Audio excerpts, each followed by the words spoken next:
we'll start. Okay, this is Clif High. This is a repeat of an interview, just a perfect interview. Damn, I was so pissed. It was just great. Interview with Steve Nico Williams yesterday.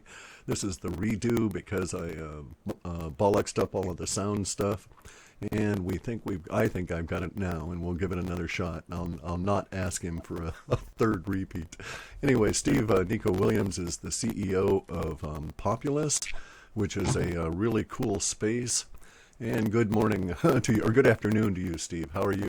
Hi, Cliff. How are you? I'm doing fine, and hopefully it'll be a lot easier on you today. It was easy on me yesterday, so I'm gonna have to work today to get all of that stuff back out of you. It was just a stellar interview yesterday.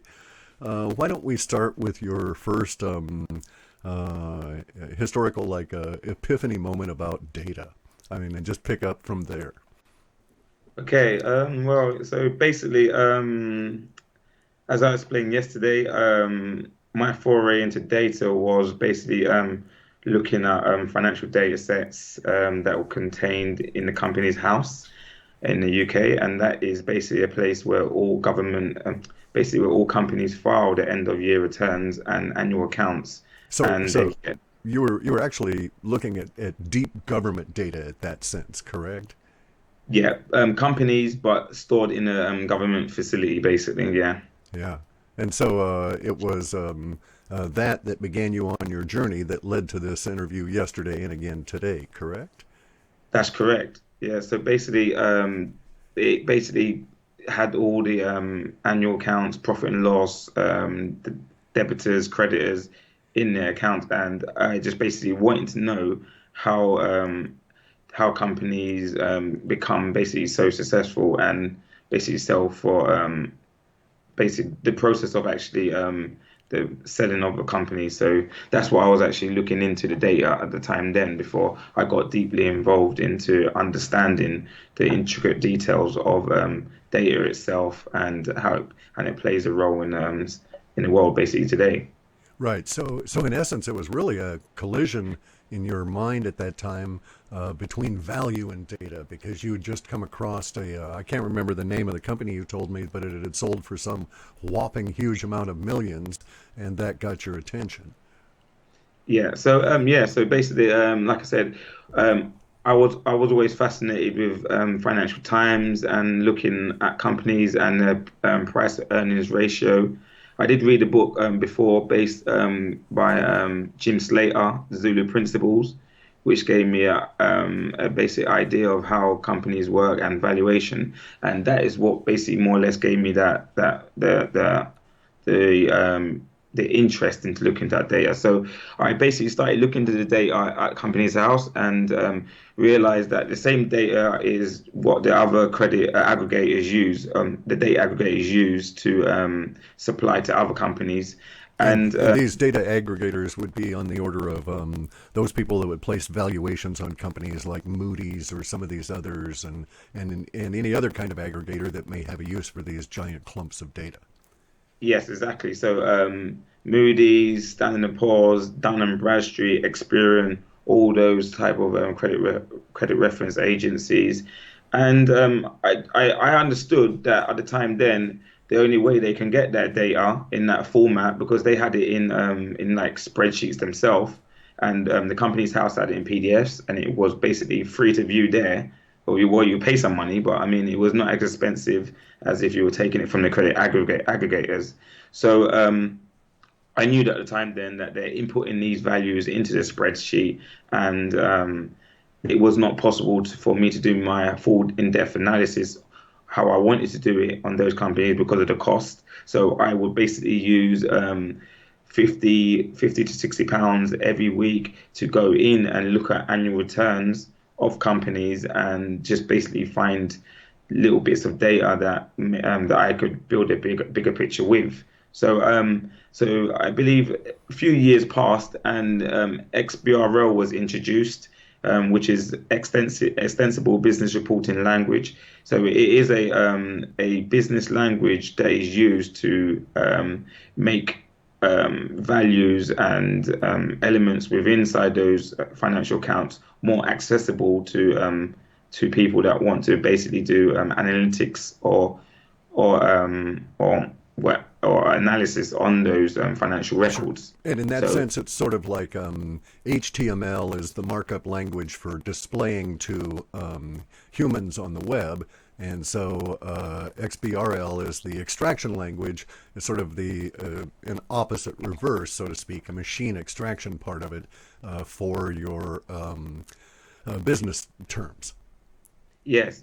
So it's basically the language that is, instead of being on the PDF sort of format, it's a language that you can extract the financial elements of an account from it. So I noticed that this is an opportunity to get on the level playing field with these aggregators. So hence why I started building the XBRL extraction tool for extracting these elements from these documents, which I counted, which numbers were about 1,500 elements over 2 million companies, which we were basically, after building the software, we were actually taking that data in real time into our databases. Cool. And so you, as you said yesterday, you'd gone through the stack or the heap approach with MongoDB and ended up with SQL Server, correct? Yeah, so at the beginning process, we were into this sort of big this. We were in it. We were basically into the zone of, I don't know what the term is, but it was around that period of big data and the ways to store big data storage, and Mongo was the preferred NoSQL database to store. But upon using Mongo, I realized that it was becoming very memory intensive on the server, and as it was a hobby, what I was actually doing at the time, then it was not benefiting me in a sense. So I kind of switched from a NoSQL to a more structured sort of database, Azure, Microsoft Azure, which gave me a better, more pricing and allowed me to store data the way I wanted to, instead of JSON array, but into columns and cells, which was easier for me to carry out analysis on those data sets. Well, it's also more business-like in the sense of ledger-like at that level, as opposed to the JSON database sets. JSON, by the way, guys, is JSON. It's a JavaScript object notation. It's used for storing structured data. Mongo is a database that runs on what's known as DOM, the document object model, and so it is very intensive because it has to lift the whole document up into RAM in order to get at any given element. And if you've got an individual document that's got 1,500, 1,500 data elements, and you've got a lot of those, you're going to get your RAM really cluttered really quick. Whereas SQL Server only presents you that data you request out of the database itself, which remains on the disk, and so it's very efficient. So basically, what Steve did was to run into a convergence of himself and the temporal universe, because he was right there when big data really started taking off with the reduction in price of storage and the development of these tools. And he sort of fell into this whole universe that was created, and he mixed about with big data and these various databases, and ended up with a huge hobby that was probably sucking a lot of money out of him at the time, and that he just couldn't let go. And that's where we are today. He's still chewing on that critter. Well, it's eased a bit now, so yeah, but we're still there. So yeah, I mean, what I found from the data. So after compiling the data, we started looking at other data sets and crossing them over, but we tended to use the more financial records, which we had those elements to focus more on those ones at the time, then to cross them with other algorithms, with credit reference algorithms, in a sense, creating our own credit reference sort of module and competing with those guys. So like I mentioned yesterday, the benefit of that was we no longer needed to pay companies like Equifax, Dun & Bradstreet, the £1 that was required for every single document. So the example I gave yesterday was £1 over 2 million companies. We would have paid near enough at least 1 million or more, even at a discounted rate, which for any entrepreneur or anyone doing research, which I would have called it at the time then. I still call it research when I'm looking at different data sets. A really expensive habit, and I basically didn't have the money to pursue that type of habit then. So building out the extraction tool basically put me on a level playing field with the corporates, and hence why I started looking into different types of algorithms to find solutions to existing problems in the financial world. Sure. Let's also stop for a second as we're gradually working our way to a description of how Populous arises, and provide a larger picture here of what you're actually dealing with. Because as a young lad, you're walking along, you get gobsmacked right in the face by the valuation equaling data, and see data as a valuable thing that can be extracted and dealt with. You develop a tool set to do this, and it's just you and a bunch of your mates in a sort of hobby, sort of mucking about, but it's costing you real money, so you decide, well, maybe we'd better make it pay for itself. How can we do that? And you start thinking about these things because you're still hooked on the research aspect of it all. And in the meantime, the world around you develops very much Doctor Who-like, as these things such as big data and cheap terabytes of storage arrive to support you. And then you start looking at this from a more mature aspect, in the sense of, okay, we've got this data, and now we can put it back. We had to take it from the spreadsheets, which were a ledger format, go through the PDFs, go through all of the XBRL extraction, to put it back into SQL Server, which we don't really look at, but we can make it display any way we want. So we've decided to display it back in this business format. And so there you go, you've got all your business data laid out, and the eureka moment or the epiphany moment starts to come up upon you. And you were telling me about that yesterday, and I've had those myself, especially about big data. So I really empathized with where your destiny went bad and big data got hold of you.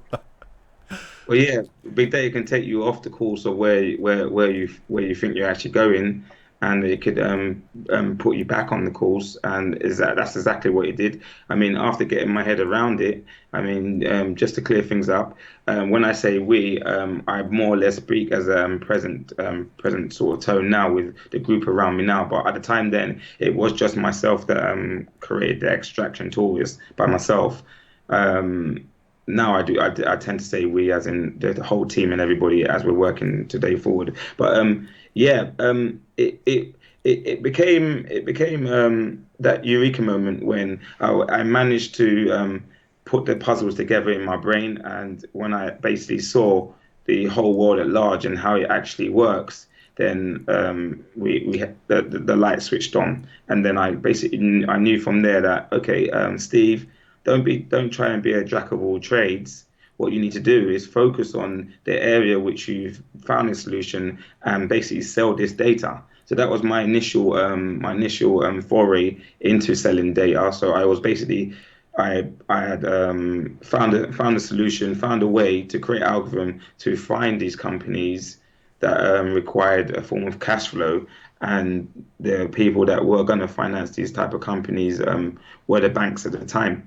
Sure. And those were sort of your customers at the time. Your potential client base would have been the banks at all, and you figured that you had a better way to do what they were already doing at that stage. Right. Now let me describe, for instance, that these 1,500 data elements you're picking out would allow one, if one were in the business of being a hedge fund or something, they might use that data to try and find real winners. On the other hand, banks might try to look for, use that same 1,500 data elements to find a good, solid business that was in some financial strait as a potential client to give loans to. So that level of discrimination, the 1,500 data elements, allowed you to extract and look at either end of the picture or the middle, anywhere in between. And at your end, your focus was on, these people are getting themselves into a situation where you can tell just by the way in which the spending goes, the invoices are coming in and all of that, they're going to need a loan. And brilliant thinking. I mean, just, most people miss that because they try and go the hedge fund route and look for the real winner sort of things, right? But this is the bread and butter. This is where banks make their living.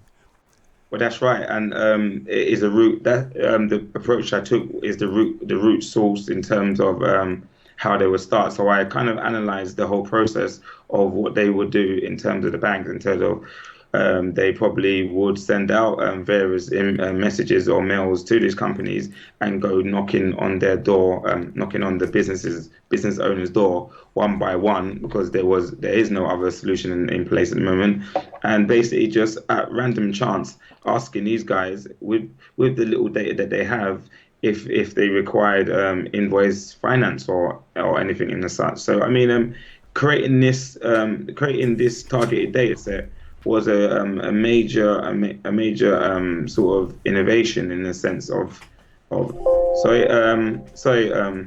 my bad. I've not. I need to plug my charger in. Sorry about this. That's all right. That's fine. I just totally forgot. Reality intrudes, and it was my software hardware screw up yesterday that made us redo this. No, so, let me see if I got that in.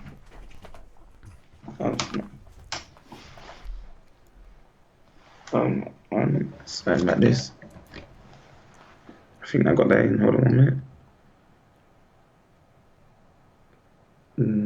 That one. No, that's not.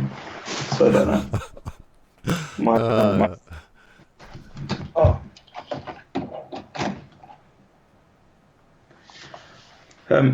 Sorry, can we pause for a second? Sorry, sure. Yeah, no worry. I'll put a pause on it right now. So we're good? Yeah, we are. Okay, cool. No more interruptions. All right. So you were talking about the discrimination of vision you had with the data insofar as this, and then you'd run up against the banks that were probably also doing this. Only the banks had to send out all their foot soldiers to pound on the doors and get these people to say, "Hey, do you want a loan?" And that's where we left off. Yeah. So I kind of worked out that it's a very expensive process for them to do that, and they're probably employing hundreds of people to go around knocking on doors. And if I can limit the amount of people that are going around and give them a target data set, then they would just basically ring up those guys, offset it against the contact details they got there, ask them, guys, do you need factoring? And likelihood was yes, because basically what I did with the data was not just produce targeted data sets.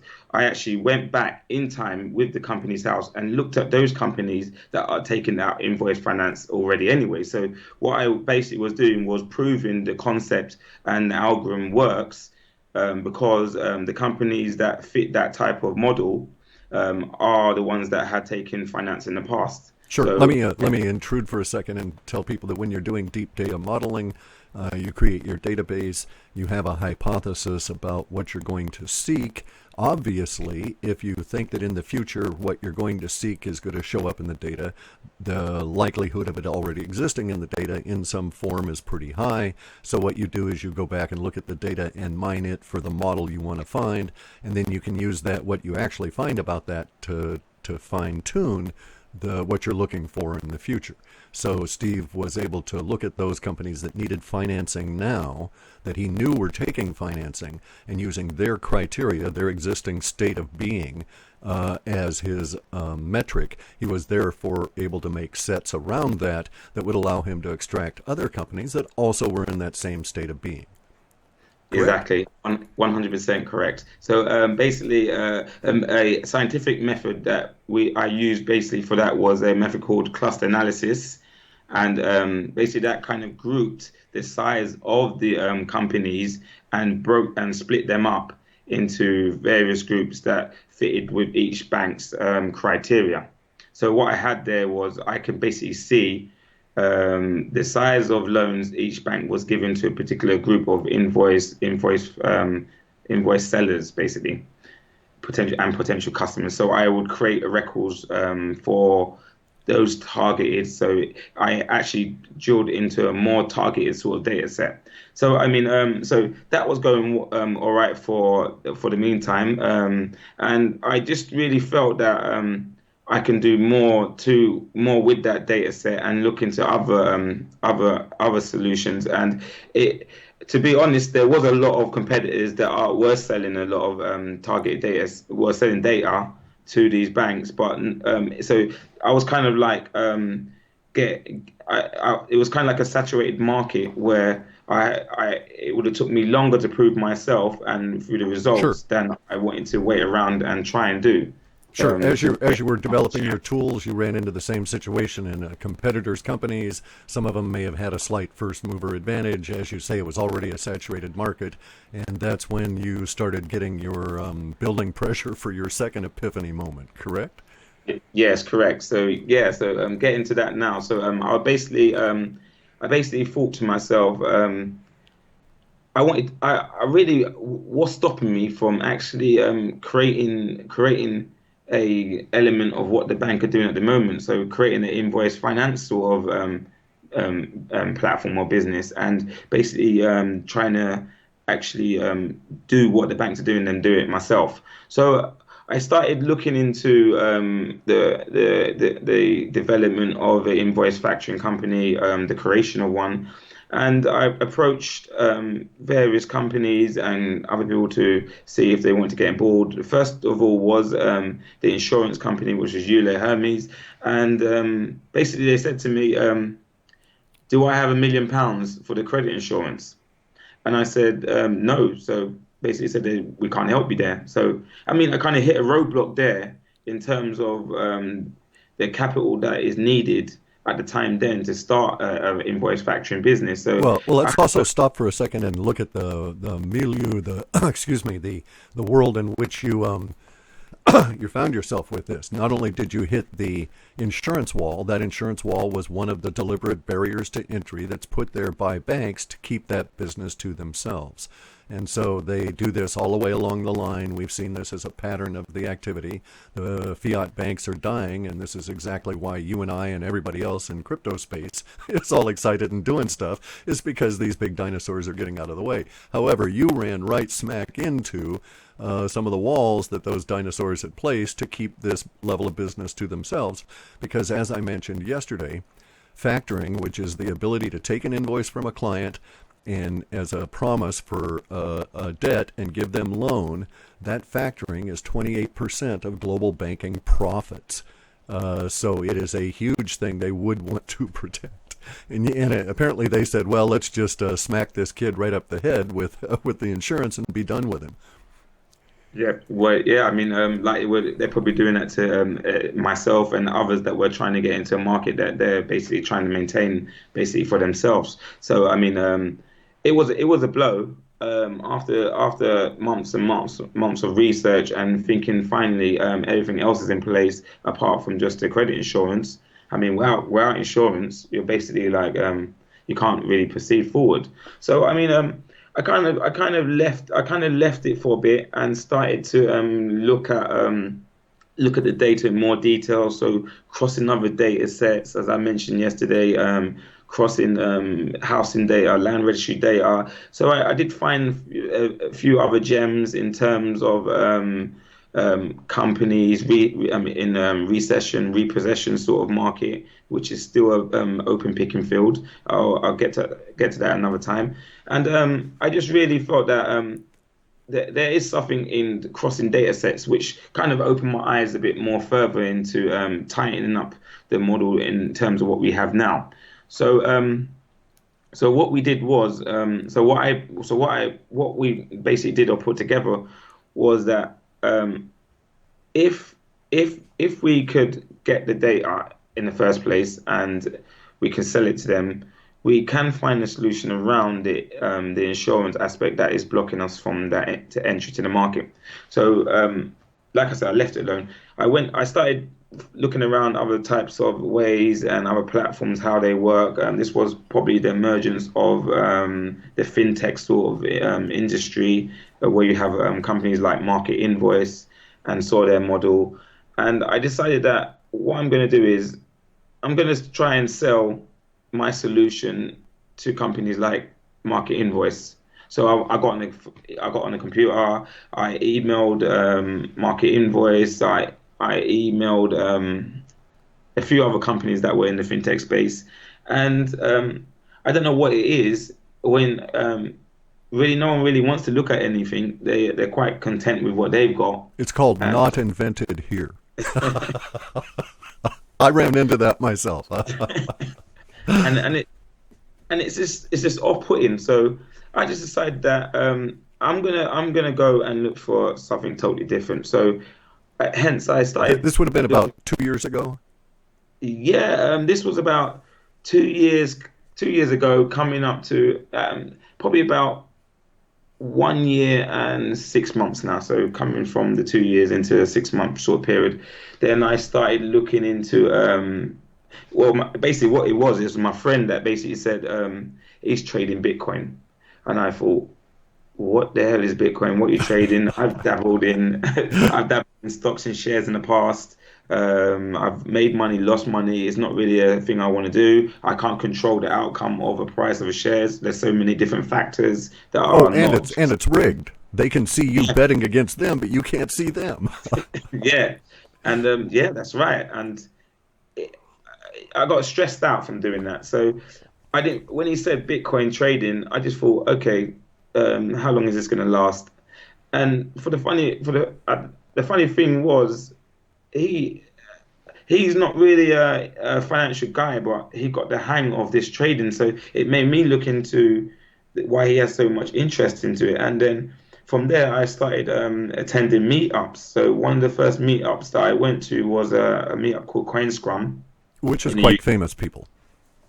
Yeah, I mean, Paul, a guy that runs it called Paul. Is it Paul Davis? Paul Davis, a very nice guy. He gets loads of speakers, a load of companies that are making products in the crypto sphere, and they speak to us and tell us what they're doing. So that first one I went to was a pub quiz, and it was basically a quiz that had questions and about Ethereum, about the DAO episode. So we're kind of in that realm of the DAO collapsing, not too far from what Right. happened there, and it got me thinking in terms of the like these guys were building something smart using smart contracts, and they almost got there, but then something went wrong. A hacker got in, and maybe they didn't set their code right. And but what could have happened if they had built this system out and it worked? So it started making me think like, oh wait a minute, there is something here. So then that's when I started saying to myself, it wasn't a eureka moment just then. It was a thought of, oh, I got this data, then I can put this data into the blockchain without thinking or knowing how the blockchain works. Where you can't put data in existing data; it has to be real time data that is going basically in. Yeah, That is let's point out to people that the blockchain is a virtual computer running in what is called cloud space, and so storage costs and computation costs are equal, and they're pricey, and so you wouldn't want to store lots of data there because it would just cost you a huge amount of money and it wouldn't be worth it. No, you'd be basically doing triple or even 10 times what I was doing when I was using MongoDB. So I don't think anyone wants to even think about trying that. It's not really practical as well, anyway. So I mean, so what I basically done was to reevaluate the plan that I was thinking around the blockchain, and thought, okay, I can't put all this basically the whole 1005 data points into it, which is not possible. But what I can do is I can start creating these types of smart agreements or smart forms where I will basically give to companies that if they're going to open up trade accounts with themselves, they can store this data on the blockchain, and then I can use the amounts raised or the debtors or the invoices there to offset that against these financial annual accounts in XBRL format, and then basically have a real-time accounting system that measures the debtors and creditors. But the only flaw there was it wouldn't be precise. It would only give an indication of the value of the transactions that I would have received from the invoices, but there could have been a lot more transactions that would have passed my eyes, and it would have made it, although we would have had some information, it wouldn't have been too viable to use that information on a sort of wider scale and for a more accurate analysis. Sure, it could have been a big, you'd never know how big the hole was you were missing, and it could skew your results not knowing that. That's correct. So, and it could open up for areas for fraud and people take advantage of it when Right. we're trying to do the opposite. So I just, then it dawned on me that, wait a minute, why am I not using this whole technology to build an invoice factoring platform? the smart contracts can do the transactions autonomously. Also, in a decentralized manner. The trust element made sense where there's no rigging of the auction. The settlement is real time. And the Eureka moment came there again. And I just thought to myself, oh, I'm right bang on time. You I were in mean, the sweet spot temporally, correct. You were that person. yeah, that's Well, it. let's stop for a second here, and I'll give my perspective on this real quick and provide a bigger background here for Populous. So, invoice factoring is a huge business globally. It provides the liquidity for most of the planet's small to medium enterprises. These are companies with 500 or fewer employees, and these enterprises usually have 50 or less, and the vast majority have 20 or less. So these are the real mom and pop and the people that do things, and they need to have the ability to float from month to month, pay their employees, and not go out of business because they're waiting on somebody to pay them. And invoice factoring is that float. And up until the invention of Populous, or up until the invention of cryptocurrencies, we've had no vehicle whereby you could do invoice factoring without involving yourself in banks. Banks have, all kinds of barriers to interest, barriers to getting into this business to keep others out, and so they charge just huge fees, as well as staggeringly nasty interest rates, such that someone might lose, as a small business, you might lose approximately 30% of your expected income just trying to cover the float. So you'd take 70%, and the rest of it gets eaten up in the bank's profit and fees. And but you're able to survive, but you're barely surviving. So it's very parasitical. And so in my data sets, I've been watching for the prescient descriptions within crypto space, and I saw one that was relating to factoring. And I knew from my own experience as a small business owner how vital factoring is and how usurious it is from the bank's viewpoint. And so I also knew this was a very ripe area for disintermediation, because there are so many people on the selling of the invoice side, and also to some extent on the financing side, when private money is used, that are getting screwed by the people in the middle. So if you can get them out, you can lower costs all over. Everybody will make a lot more money. And the beauty that okay, so I'm examining my data. I see that, oh, look, factoring as a space is going to open up in crypto space. It's got huge legs going out hundreds of years. It's going to be a giant area. And we see within this factor crypto space, the concept, I won't go into details, take too long to describe it, but the concept of super dominance will arrive. Super dominance is when you have someone like Google that comes on out, and Google gets 85% of all search requests and all ad revenues, and the next guy down, he only gets 7%, and the guy after him may only get 3%, and so on. So there's a giant gap between the super dominant player and the next one. And this is what we're going to see arise within the factoring space. And in this case, it won't be because of barriers to entry. The data sets describe it as being one of efficiency and a mutual harmony, in the sense that the super dominant player will offer real solutions to the people that have real problems. And so I'm out looking in crypto space, and then because of the way that the language around Populous emerged in the sources that I use, it was one of the first ones to show up. And then I delved into it, and I had my aha moment, in the sense that, yeah, these are some serious players here. It's perspective is exactly in line, harmoniously meshing with the temporal reality we've got now, and the need to undo the bank's lock on factoring. And so this was why I started writing about Populous within the reports. Had never had any contact with Populous, the team, had not met Steve or any of his associates, had no intention of actually ever acquiring any Populous coins or anything myself, simply because that's the way I do business. I don't preload myself with emotional bias towards anything. And ended up seeing the Populous token for what it was, and then a whole lot of drama and brouhaha ensued that led to Steve and myself meeting up here.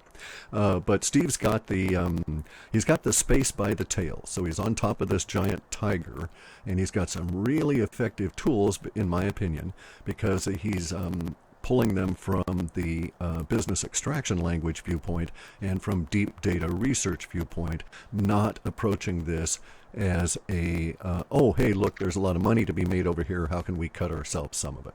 He came into it saying, oh, look at all these problems. Let's go see what we can solve. And isn't this cool? I can use all my data to do it. Pretty much, right? Correct, exactly. Hit a nail on the head.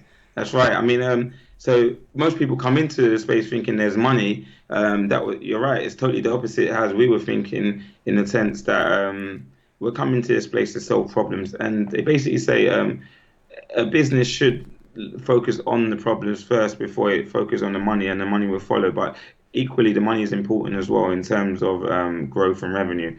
And so we basically looked at the platform. We basically looked and said, okay, yeah, this Populous can be built to not only be the first mover in the industry, but also break down certain barriers to entry, which is globalization, which is stopping everyone from participating in invoice factoring. So that was one of our core features of the platform, was to allow anyone to trade with anyone from any country to basically any country. So a guy from India can trade with a guy in Denmark, and with the littlest requirement of capital needed. So we made sure that it is as small as it is, because not everyone has £50,000, which is required in these financial marketplaces to participate. So we lowered the barriers to entry on cost as well, which is basically around $100 to start, or even less. It just has to make sense for the gas fee of the smart contracts. So Sure. You don't want to be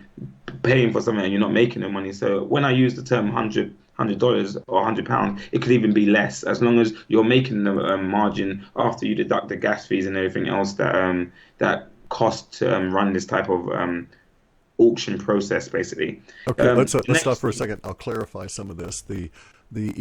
Steve's talking about running smart contracts on Ethereum. The Ethereum network, as I said, is this giant virtual machine that ultimately somebody's got to pay the electricity for. And so they built into the Ethereum the idea of gas. And you fuel up your contract and it runs and eats up gas, and somebody's got to pay for it. And these gas things ultimately go through to become Ethereum coins, which ultimately can be turned into fiat. Steve's also talking about the idea of a huge level of disintermediation, because prior to the cryptos coming along and Populous rising, there's been the banks as the gatekeepers, and after a while with the invoicing business, they said, well, why should we use our money? And so they would get all these other people's money to pool together, charge that pool a whole lot of fees to make it into an investment vehicle for factoring, for buying invoices. And then it would charge fees and interest rates on both sides, and the bank was growing fat, happy in the middle and using other people's money to do it. And you had certain, again, barriers to entry, because the banks wanted to keep this business to themselves. They would say, oh no, you can't touch this for under £50,000. That's your minimum buy-in, and you got to conform to our rules and stuff. And what Steve has done is to eliminate all of that, chop all of the costs of these bloated bankers out of the middle of it, and allow pools of capital or individuals of capital to participate globally in buying invoices globally on a trust machine system, which is these smart contract auctions that run on Ethereum.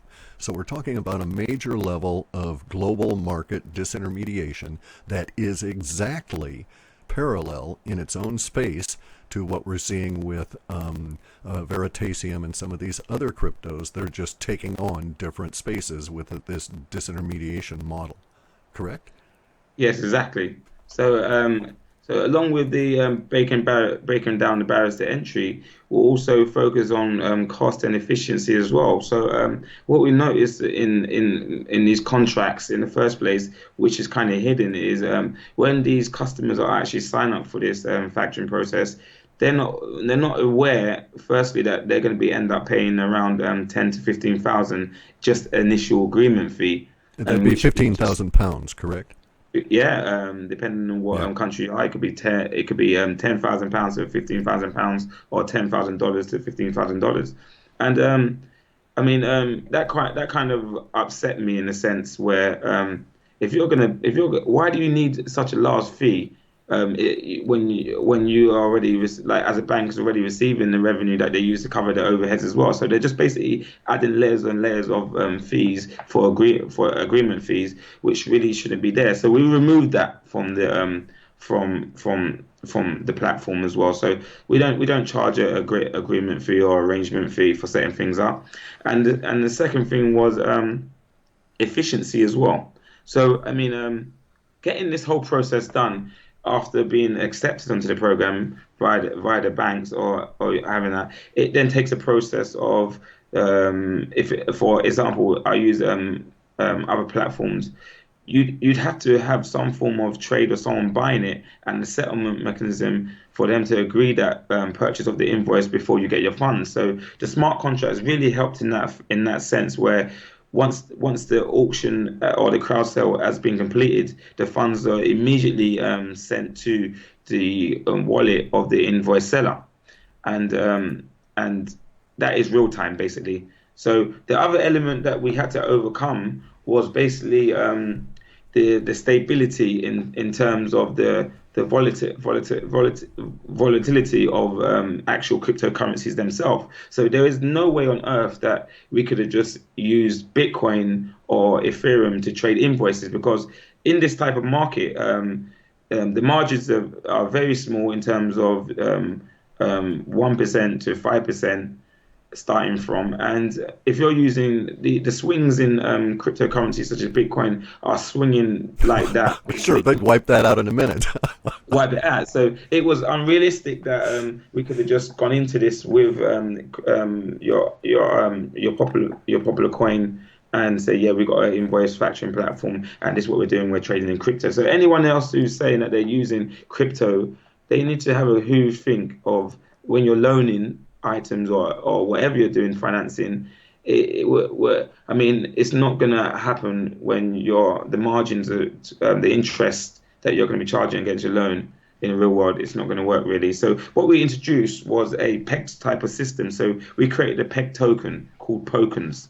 So it's not like the game Pokemon. It is, the name is derived from pegged and token, a combination of both. So what we did was we took a standard approach to say, okay, any investor that invests funds, whether it's fiat at the time then, which we use as our base example, they would deposit funds. They will be issued tokens. Those tokens will reflect the funds that they deposit, and then they can use those tokens to trade inside the platform against the invoices. And let's be clear for the audience here that by using tokens, these pegged tokens, you're forming you're disintermediating the actual capital and the sloshing around that's going on in the currency, whether it's fiat or whatever, and the use of the token in the factoring business itself, because of course you don't want to try and buy or sell an invoice if you're buying and selling it in a currency that is fluctuating more than maybe even the invoice itself is worth.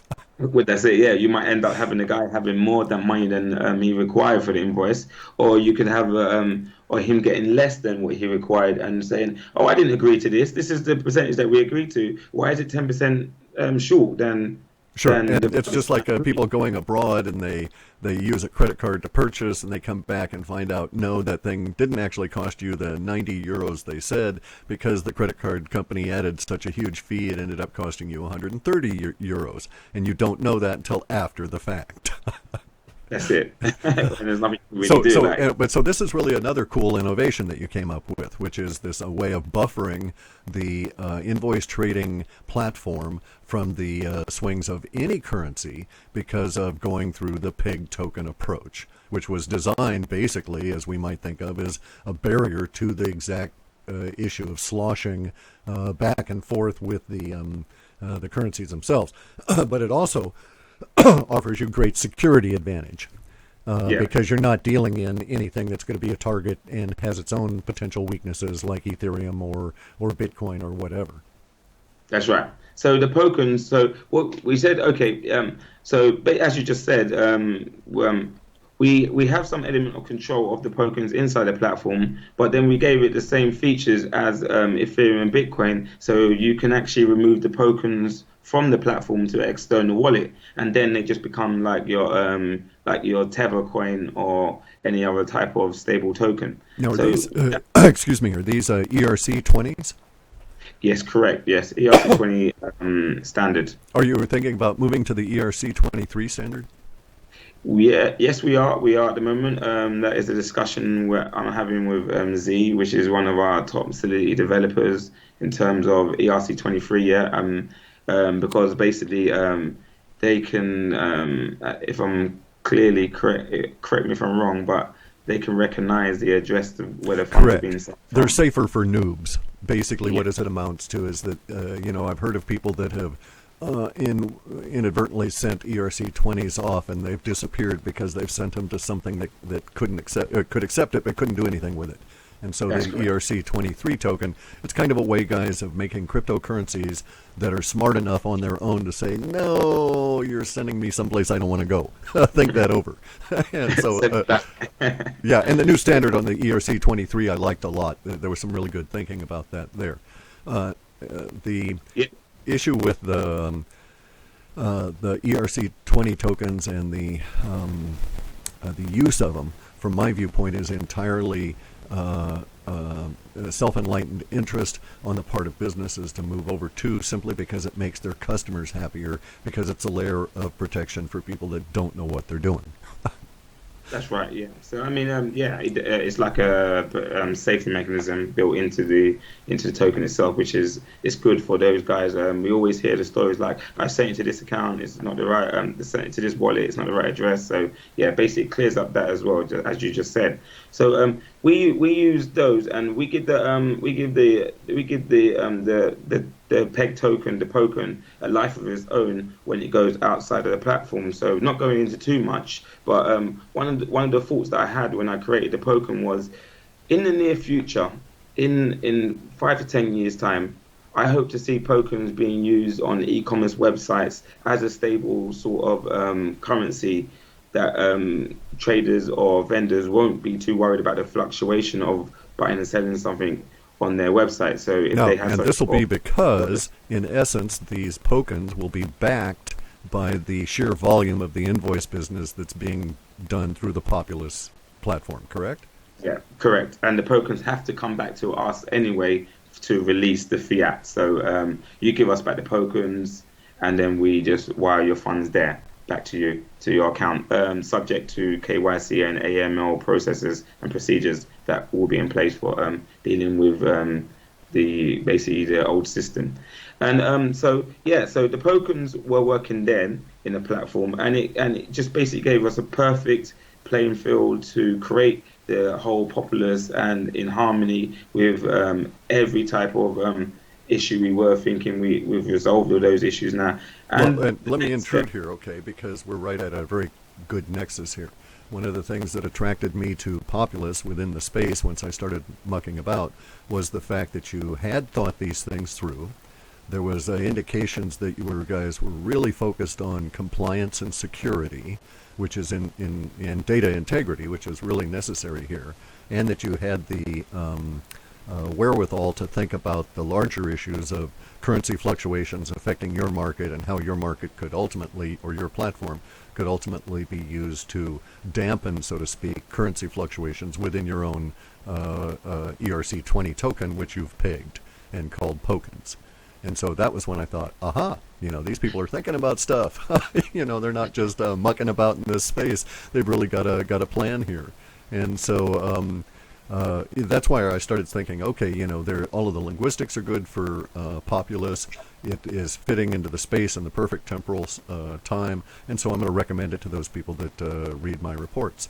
And at that point, we ran into the real world of crypto company information runs into the external desires and needs of other individuals, not necessarily harmonious. And so your Populous token had gone through the ICO, and then there was a whole lot of FUD, fear, uncertainty, and doubt that was being spread around about Populous. and there was a lot of language that was inappropriate and a lot of language that was not factual at all. And there continues to be some of that going on now, but it's dampening down. And this interview is entirely designed to present Populous's focus on this and to give you a very decent platform for responding to the FUD. Now, we also have to note that there seem to be some indications of people doing the FUD to try and drive out weak hands that were holding the Populous coin, because Populous, like a lot of the other cryptocurrencies, has a lot of small players investing in it as opposed to just a couple of big whales. And so you guys found yourself in the unfortunate position of learning the real business lessons that not everybody out there is all that nice and friendly as to how they go about this. And you guys were just out doing business, taking care of stuff. And so that's why I felt that I had to go ahead and do the interview and make the effort to get it out here, because my influence had been offered as a wedge or a carrot or a stick. I don't know how it was done. I didn't look at the details, in causing some of the FUD to occur. And it really pissed me off. so anyway, and Steve's a really cool guy. I always love the code head approach of the language I saw in Slack. And it is true that, as we discussed yesterday, Steve had to isolate on GitHub, which is a central social repository for developers. He had to isolate some of their intellectual property and put some of these elements of what they're developing into restricted access repositories, so you won't see these the Populous GitHub reflect the same kind of activity that you would with an entirely open source crypto. And because they do have proprietary stuff here. He's been working his butt off for years on this and has his model well developed, and it's A, inappropriate to share, B, it would take him forever to explain it to people, and C, it is their bread and butter that makes Populous run, so it makes sense that it's all isolated. And I had no problem with that. There were some people that were casting aspersions on the activities of Populous because of, not because of any solid evidence, but because of what these individuals saw as behavioral inconsistencies, such as, being sort of open source, but not really. And as far as I'm concerned, you can be 100% closed source as long as you're effective and transparent about what you're doing, because your smart contracts must necessarily be transparent to the people that are operating. Now, let's also say that Steve has run into, or Steve is actually disintermediating a huge level of institutional racism. Globally, if you're involved in a small, medium enterprise business, you will come across a Western bank at some point, it doesn't matter where you are, that you'll end up having to try and do business with. And not being the approved class or race, when you go into this bank, you pay for it. They charge you more dealing with them than if you were in their approved race and class categories. And so Populous in handling, and also, by the way, that institutional racism means that people that are factoring with those banks get less money, pay higher fees, and pay more interest rate, just simply because of their where they were born and who they are. And so a cool part about the way that Populous is approaching this is the fact that he's able to disintermediate the local stranglehold that all these banks have on business in Delhi or, in Indonesia or Australia or wherever they happen to be doing this, because now it's global. And so you can also see where the social component of this will be a huge aspect as Populous takes off. In success, but also in the sense of in failure. In those places where factoring is used as social control, a class level of control on businesses, that's gone. I mean, as soon as Populous is available and you've got a computer and you can hook up and sell your invoice to a guy in Denmark who does not care how melanin rich your skin is, hey, that's gone. And so that is another aspect of this, and I found that very harmonious with the Populous name and the other linguistics that I kept running into. Again, thus my writing about Populous and saying why it was so damn cool. Well, yeah. I mean, the name Populous, just to get that, derived from I used to play the game Populous, and it was Populous the beginning, basically. So hence we are a new phrase in in financial revolution in terms of the crypto sphere, and Populous is the beginning of things to change, and change in the future coming as well.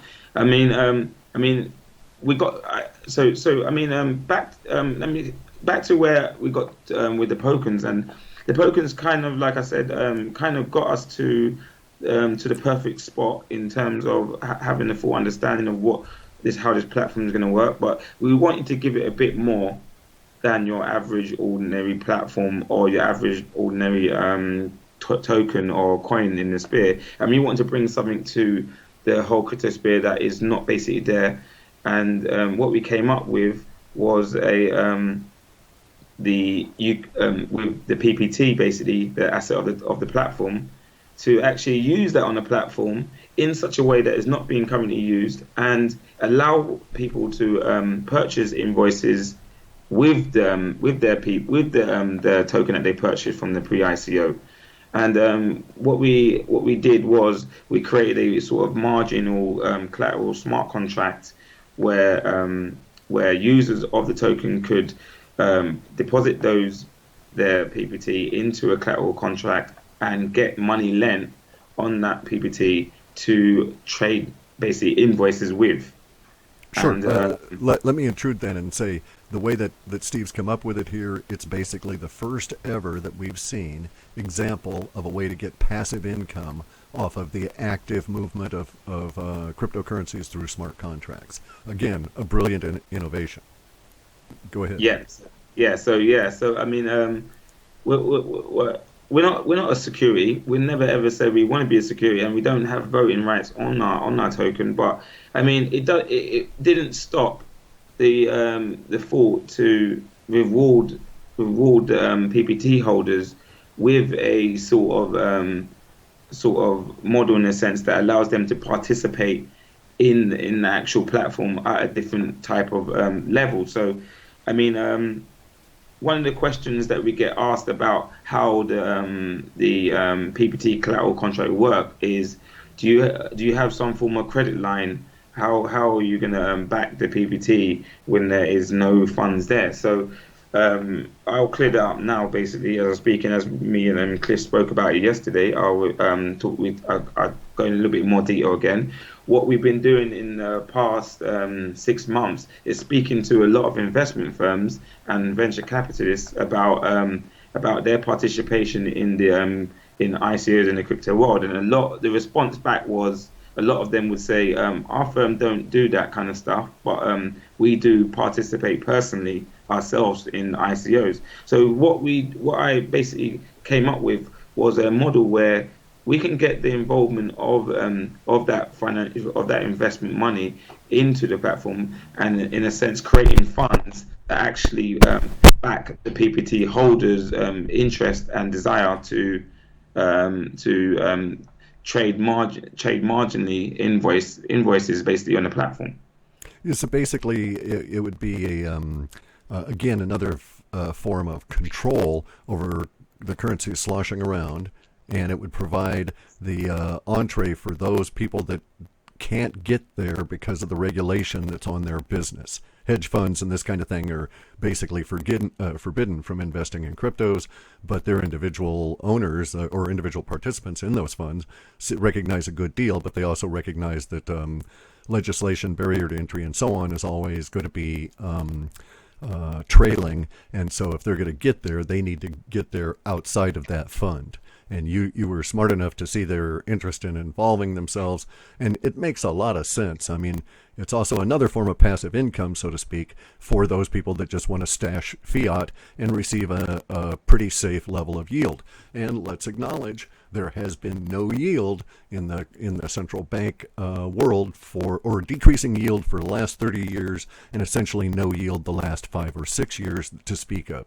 And so we have insurance companies, pension funds, anybody trying to do anything with money is basically dying on the vine because they're not getting any kind of income flowing through, even at the level of 0.5% a month, would they'd be really satisfied these days with 0.5% a month. They'd be falling all over themselves.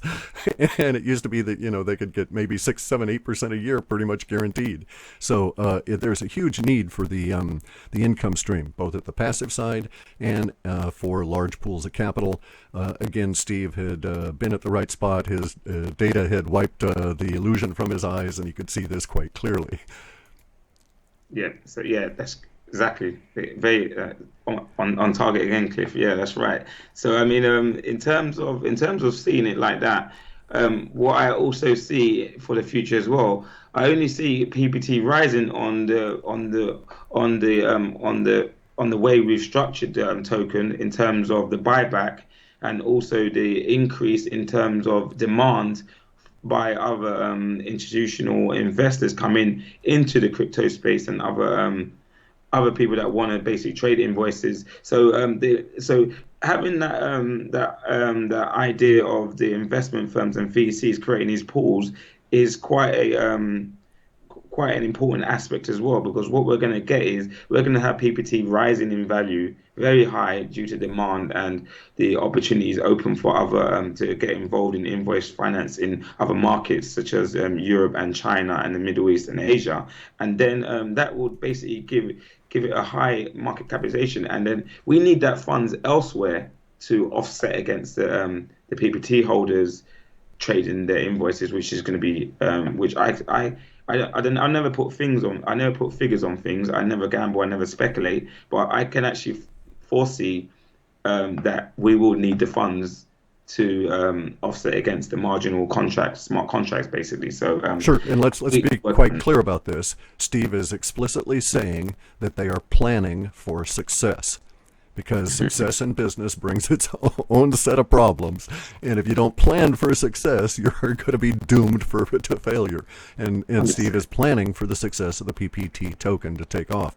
And he's also offering something that, as I say, is highly valuable, which is the disintermediation, the evening of the costs all around globally, and then the return of yield to investors. And this is what I saw, was that investors were going to flock to this.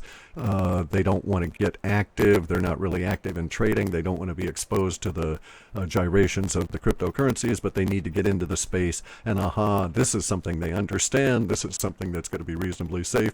And Steve and I chatted quite extensively yesterday about it, and he can go into it now about dealing with the security of the data, the validation of the now the validation, this is the beauty part of it, because he's got the extracting of the language using the business markup language, that tool, he's able to extract the identifiers from the businesses before they even get to the point of trying to be authenticated in order to sell an invoice. So he knows about them from his data before they even apply, and in fact, if he wants to sit down and do it, he can say, oh, these people from the data sets are likely to be my clients, and because he can see who needs the factoring.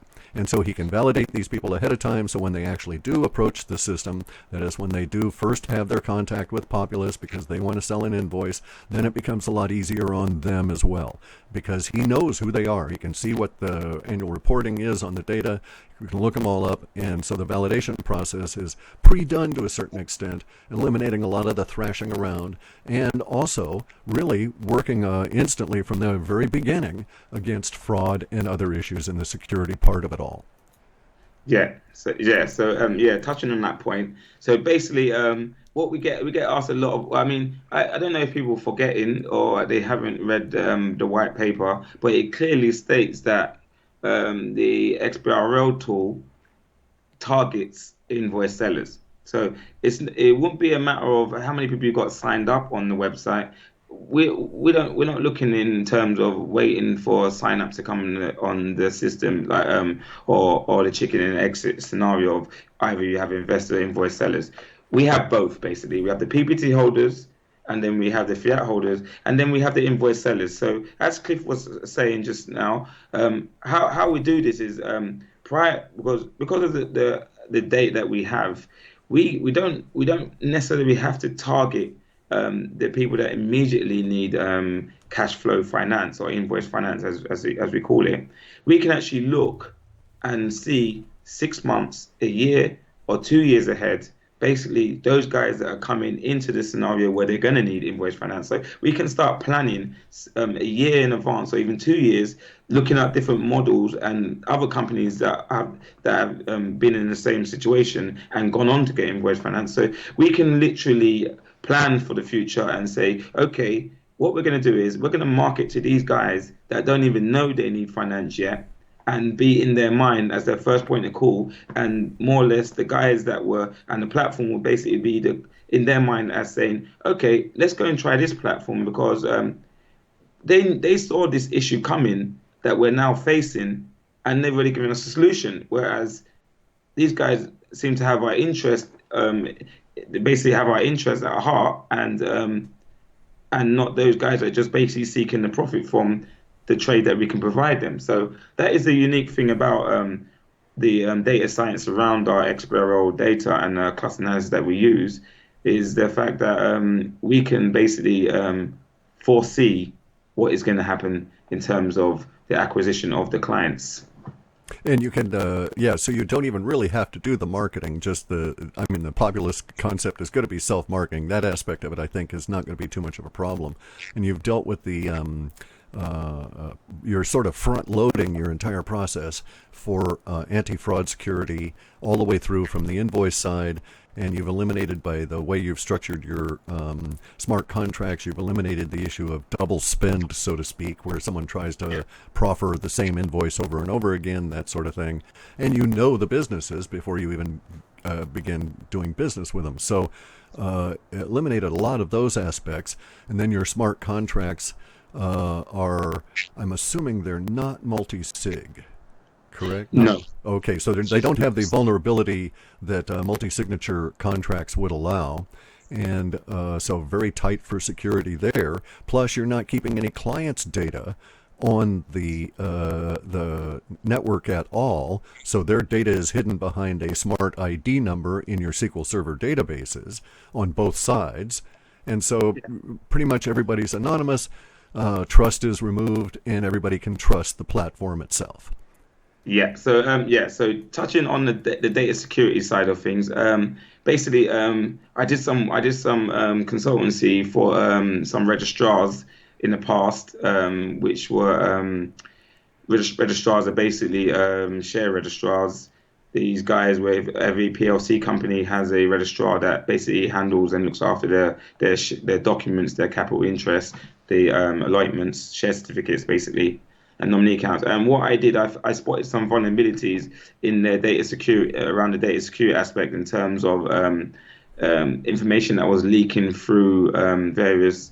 I'm not going to go too much into it, but it was companies that were handling billions and billions worth of data on behalf of their clients, and I basically picked up loopholes in there and basically helped them close those loopholes. So data security has been a very main important aspect of Populous platform itself, because we don't want that type of thing to happen, and also knowing who we're actually dealing with. So we built mechanisms in place that actually kind of works down to the T in terms of determine these people are who they say they are, and also we got prevention locks on the platform that basically allow time caps to stop fraud from occurring. So it's like a kind of rest period that funds are moving in transit, but then they're stopped just for a few seconds or a few hour or so until we're happy with the transaction. Just a last minute check if we need be. It doesn't have to always happen, but I mean, and also the duplication, as you mentioned as well, because of the way we store the invoice and smart contracts. So this is very important. I've been to a lot of meetings and seminars where banks are saying, we need a private blockchain because of sensitive data. Well, basically in invoice finance, what you got is you got platforms that are basically telling you who these companies are selling invoices to and who are the debtors that owe these companies money.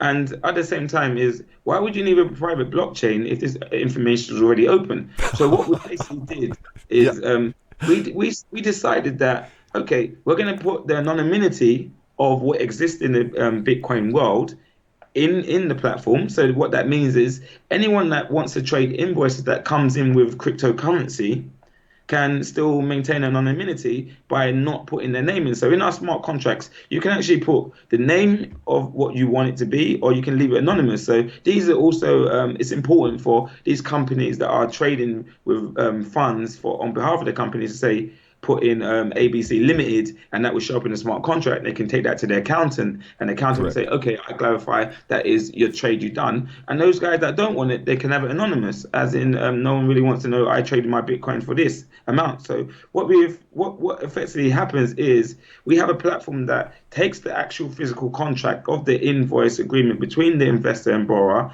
and stores it as a hash inside the smart contracts. And then basically this document is in real time only accessible to those guys in that trade of who settled in that invoice trade on IPFS. So they can actually view the contract themselves in its physical form. And I mean, what we're gonna see in the future is in the next less than 2 weeks, we're gonna see real invoice transaction on Etherscan, which we haven't seen, or we're probably just seeing. We're going to see real financial transactions in the form of invoices. And the other thing is, what is important is because we're doing the IPFS route, is we have a record of every invoice that has been sold, duplication. So there's been some scenarios where in China where guys are either trading with themselves and then going to another invoice factory and then going there. That's been offset. So we're having an asset record for any even existing fiat sort of factoring institutions to come and look at that data on the blockchain anyway and open it. So that is, we're going to cover Populous as an all-round solution to invoice factoring globally, basically. Sure. And let me No, I can't hear you. No volume. No, can't hear you. Volume's gone. I think it's the reception. Can you hear me? I think you're gonna have to pause it. I can't hear you. recording again. I can't see you though. Okay, let me fix that. Oh, we've got that going. Hang on a second. There we go. That's gone. And we're back on. Any sight of me there? Not yet, no. Okay. Well, I tell you what, we're having Skype gremlins. I've got you on full screen at the moment, and we're recording, and I'm off the screen. I think my camera and stuff is dying in the Skype gremlins. But why don't you go ahead and give me a quick rundown on your plans for rolling out over the next few months? Okay, so our plan now is within the next week and a few days, literally just under 2 weeks from now, you're back. I can see you. There we go. Okay, good. Yeah. So within the next under 2 weeks now, we're going to be rolling out the alpha version, which is going to basically be a sort of simulation test sort of version of the platform that basically allows the PPT holders to transact with the potential clients that have come from the listing on the website. So these are clients not from the XBRL, but guys that have showed interest and have been signing up. So volunteers, we'll call them. Yeah. Yes. And so this is basically a real world test of an alpha is what we think of as pre-production, where the idea is to break it and find out where those points that are broken and then fix them. That's correct. Yeah. So everyone, I don't know how people are taking it, but what I've been reading in the Slack is how is my PPT going to be secured? So we're not actually using anyone's real PPT. What we're doing is we're using it on a test net. So no one's, we will never ever launch something without being 100% sure and secure that we've covered all aspects of security. So this is just a test, and what that will allow us to all see basically is invoice transactions going through the Etherscan and functionality all working fine. I mean, that will be a big moment for the crypto world in itself, because coming at the moment.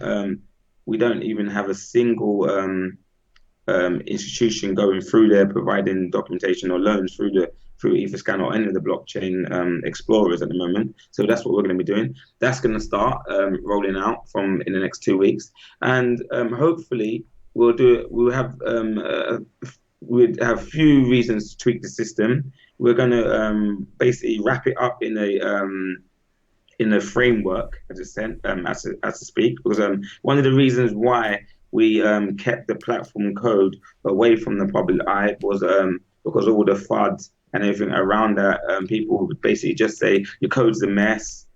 Guys don't know what you're doing. So yeah, I've been there. Yeah. Yeah. So we kept that away because what we will do is we will open source the platform code once we wrap it in a framework that most coders are familiar with and understand that type of way of programming instead of raw PHP core coding. And another thing to add to that is as well, the beta itself will be the first steps onto the actual platform becoming live. So we hope to clear up all the issues that we may find in the alpha, and getting to the beta will be almost the final stages to launching. The beta will start around in November, as it's clearly stated on the website. But as I said to Clif yesterday, I'm a guy that likes to move fast, so I might try and have it done before November, but I don't want anyone to hold me to that. I really want the platform to be out tomorrow, like everyone else does. But things have to be right, and a lot of the largest investors on the platform do speak to me personally, and as basically said, we want this to be successful, so take your time. Correct. It's with software, having been through it before, there's always delays, there's always problems. So it's better to make it work, and then you can make it pretty, and then you can get it out, and no one will remember that they thought it was late. All they'll say is, damn, look at how good this works. That's it. So, I mean, and you just touched upon a point there about how the perception of the platform looks without the skin on. So at the moment, one of the emphasis is building around the UI on it. So it's actually functioning, working as we speak now. But like I explained to you yesterday, there's no point in opening something up for people to test that doesn't have the right UI on it, because that also will bring criticism in as well, unnecessary criticism. So, well, you have to test the UI component as well. That's right, yes. I mean, if it's badly designed, they won't like using it, even if it's very functional. That's right. So we initially released the wireframe. I'm sure you've seen it. Yes. Of some aspects of it. What is yet to be, I put a screenshot of the wallet inside on the Slack. That's yet to be released publicly. But I mean, what will be released after that shortly will be the breakdown, the sort of I'll say an analytical model of how the collateral smart contract works with your percentages of time and price stability of the PPT token in the real time, so people can see actually how much margin they're getting for their PPT token against the invoices. So that page will come out shortly as well. Yeah, let me also say that it occurs to me, just didn't occur to me yesterday, but with your structure and the fact that it's on Ethereum platform and able to be viewed, you would be able to write a nice little tool that you could add onto your website. Probably have already thought of this, of providing real-time analytic metrics for people at the general state of the invoicing markets. So if you came on in with an automotive invoice for your automotive shop, you could look and see how much discount people were getting in automotive shops globally, simply because maybe automotive shops had a higher risk level or something along those lines. And so you could get all of this stuff up front in the way of like pure disclosure off of real data, provided just by the analytics of what's happening so far on Populous. Amazing concept. No, that's right. You're exactly right. So I think it's touched in the white paper around recreating smarter oracles. So that's it. I knew I'd thought about seen that somewhere. Yes, yeah. That's right. Yeah.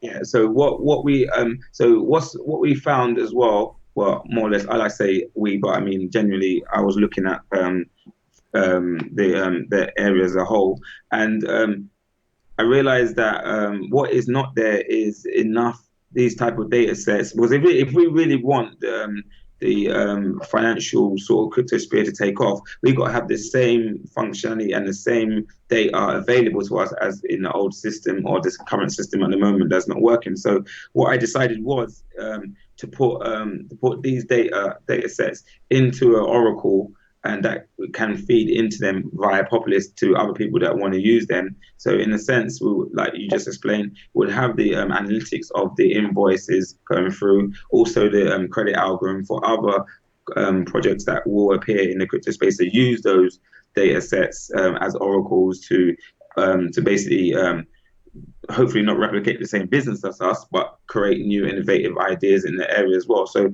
we're just trying to build a backbone for the whole crypto sphere, and not build a backbone that is going to take years to establish.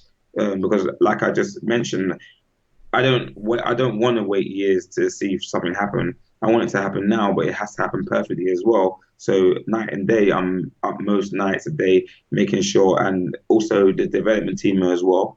They don't sleep as well as that. So we're just trying to make something a reality, that when we do open source it, then we can have that community effect of people building off from what we've basically opened as well. So apart from Populous, we have the tools and elements that drive and make Populous work. We will open that source as well so people can use it as well. I mean, I can't actually wait. I want to get my hands on some of that data.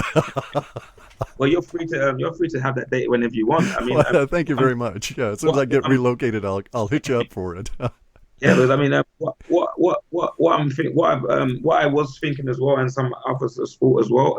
What would be a good idea? You don't have to participate. We don't want to take you off course of what you're doing, but I can just genuinely add you to the GitHub so you can overview and see what is there. I would really appreciate it. That'd be really cool. Yeah.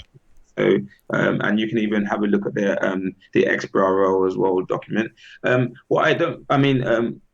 Someone said to me today about painting in the XBRL, because what we're seeing is that people are painting in invoice factoring ideas on the blockchain. And what my response is like, the most important thing about Populous is not the factoring that we're doing, but the way to find customers that need the service.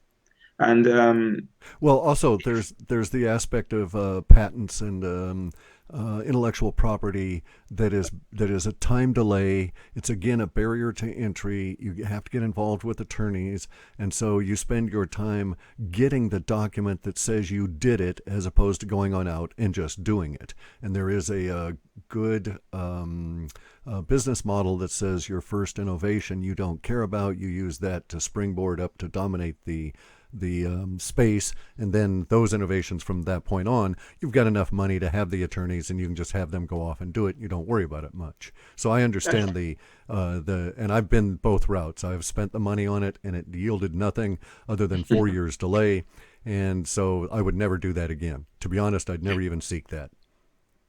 Yeah, and that's what I mean, and that's the same sort of philosophy I have. If you're trying to add value to something, the best way is just to have it. I mean, I want basically just to end it short. It's not really a route that I was thinking of, painting stuff and delaying stuff in terms of around the XBRL. But at the same time, like I mentioned, you can have access to it. Clif. I'd love to. And let's be clear here for the audience. As an investor, as somebody, and I actually have to say that I have PPT tokens. I've got a few of these things because it's like I didn't want to miss this one because it's such a long-term investment. But my thinking is that I don't care about Steve putting a patent on an idea that came out of his head and is now in use, because my confidence and value that I will extract from my relationship with Steve is not in that thought. It's in what he's going to think next. So it's his next brilliant idea that's going to bring in that value. So you just, I always invest in humans. They're far better than any other thing out there. Steve, I'm going to thank you very much. We've been at this an hour and a half, and I'm going to post this mostly unedited. I'm going to put a link to Populous on the posting on YouTube, and I will send you guys the raw video or slice and dice it any way you want. we did a better job this time, I think, than we did yesterday. Yeah, well, absolutely. Yeah, I agree as well. So Okay, yeah, and like these again, the poor thank you as fellows that well. have to watch all of this, and believe me, there will be investors that will watch this and dissect this right and left. So they'll be watching this all the way down. But you've done very well, especially for someone barely out of his teens. You've got really good presence here, and I'm a very happy investor in Populous, and I see no reason that state of being will shift at all as we go forward. And in fact, I think I'll just be happier and happier as we go along. That's it. So, I mean, yeah, I mean, that's it. So, I mean, I'd like to thank you again for basically everything, for basically just bringing populist awareness to the wider audience. As we know, we don't do press release or anything as in such. We don't pay for editorials, and never have you asked me for a pay or anything like that. I've never oh met no, you never would until do that. It's in my today, reader's basically. interest. Yeah. So, I mean, I'm quite grateful that you saw Populous for what it is. It kind of gives me goosebumps saying that, but it's the truth. And I mean, there's a lot more to come. Like I said, I think we, Populous and yourself and myself, we have a long road to go. So, Yeah, I'm and quite, I'm perfectly sanguine with saying that publicly that should you guys ever need anything I might be able to provide, you only have to ask. No intent of charging you money or any of that. You guys are on a good road there that I certainly want to support. So hey, if you think I have a hand in maybe providing a solution to a bit of a problem, let me know. Glad to provide. 100%, 100% Cliff. Well, thank you very much. My dogs have been fed, and now they're Yeah, they're on my case to go out. So I've got to get moving here. yep, But I'll 100. get this up in the next few hours, and we'll see what kind of an effect it really makes. I think we'll both be very surprised. Time will tell. Time Yeah. will tell. Thank you very much. You did a much better Thanks for, job today than yesterday. yeah, thank you. Thank you. Have a good day. Okay, Speak thank to you you. soon.